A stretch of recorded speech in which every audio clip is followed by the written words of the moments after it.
Hello guys, today gagawin natin po gawa po ito ng tasty roll pang merienda. So meron po tayo dito ang 4 na lobes ng guys, 4 na lobes lang kasi dalawa lang kami, 4 lang na lobes ngayon.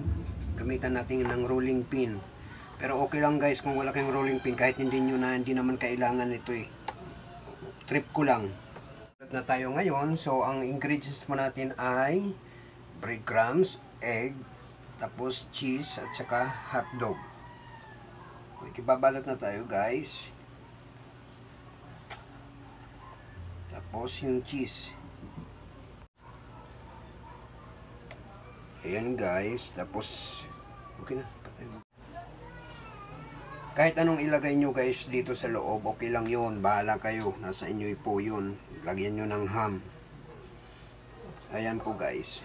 Tapos, gawin po natin is lublob po natin dyan. Malinis kahit yung kamay ko. Then,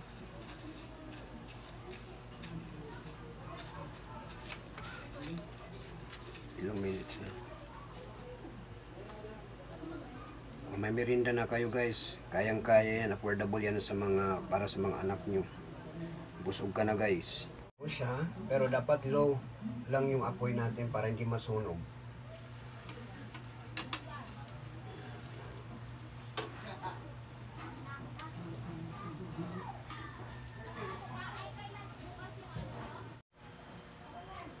Ito po ang tasty roll natin guys.